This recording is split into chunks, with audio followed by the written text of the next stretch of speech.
କିଛି ଲୋକ କହନ୍ତି କି ବାଇବଲ ବସ୍ ଗୋଟିଏ କଥା କାହାଣୀର ପୁସ୍ତକ, ଯାହାକି କିଛି ସାଧାରଣ ବ୍ୟକ୍ତିଙ୍କ ଦ୍ୱାରା ଲେଖାଯାଇଥିଲା। କିନ୍ତୁ ବାଇବଲରେ ଲେଖାଯାଇଅଛି ଏହା ପରମେଶ୍ୱରଙ୍କ ମୁଖ ନିଃସୃତ ବାଣୀ। ପରମେଶ୍ୱର କେବେ ମିଥ୍ୟା କହନ୍ତି ନାହିଁ। ଯଦି ବାଇବଲ ପରମେଶ୍ୱରଙ୍କ ଠାରୁ ଆସିଅଛି, ତେବେ ଏହା ଦୁନିଆର ସବୁ ପୁସ୍ତକ ଠାରୁ ଭିନ୍ନ ହେବା ଦରକାର। ଯେପରିକି ଏଠାରେ ଲେଖାଯାଇଥିବା ବିଷୟବସ୍ତୁ ଗୁଡ଼ିକ ବିଜ୍ଞାନ ହିସାବରେ ସଠିକ୍ ହେବା ଦରକାର। ଏହାର ସମସ୍ତ ଭବିଷ୍ୟତବାଣୀ 100% ସତ୍ୟ ହେବା ଦରକାର। ଯଦି ବାଇବଲ ପରମେଶ୍ୱରଙ୍କ ଠାରୁ ଆସିଅଛି, ତେବେ ଦୁନିଆର ସମସ୍ତ କଣ ବିକଣ ପହଞ୍ଚିବା ଜରୁରୀ।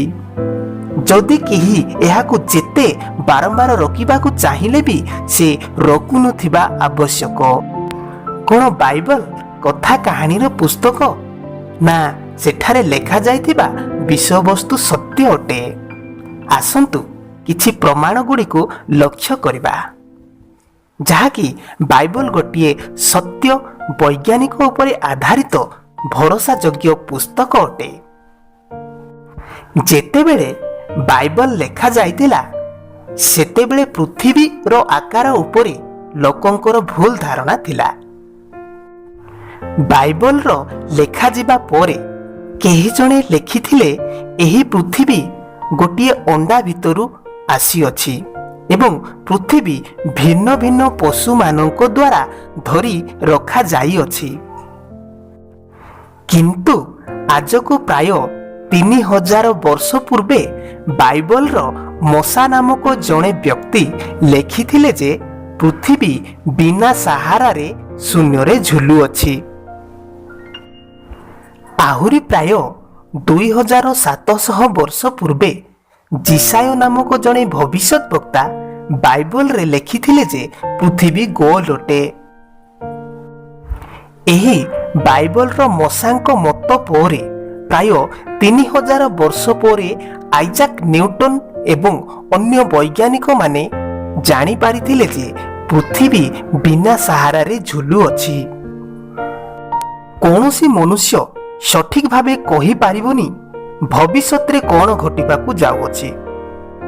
କିନ୍ତୁ ଆଜକୁ ପ୍ରାୟ 2700 ବର୍ଷ ପୂର୍ବେ ଜିସାୟ ଭବିଷ୍ୟତବାଣୀ କରିଥିଲେ ଯେ କୁଶାନ ନାମକ ଏକ ରାଜା ବାବିଲୋନକୁ ବିଜୟ କରିବ, ନଦୀଗୁଡ଼ିକୁ ଶୁଖାଇଦେବ, ସହରକୁ କବ୍ଜା କରିଦେବ, କାରଣ ସହରର ଦୁଆର ଖୋଲା ଥିବ। ଇତିହାସ ସାକ୍ଷୀ, ଏହି ଭବିଷ୍ୟତବାଣୀର ସମସ୍ତ ବିଷୟବସ୍ତୁ ସତ୍ୟ ହେଲା। ଏହି ସହର ବିଷୟରେ ଅନ୍ୟ ଏକ ଭବିଷ୍ୟତ ବକ୍ତା, ଯାହାଙ୍କ ନାମ ଜେରେମିୟ, ସେ ମଧ୍ୟ କହିଥିଲେ ଯେ ଏହି ସହର ପଥର ପାହାଡ଼ ହୋଇଯିବ, ଏହାକୁ କେବେ ବି ପୁନଃନିର୍ମାଣ କରାଯାଇପାରିବନି।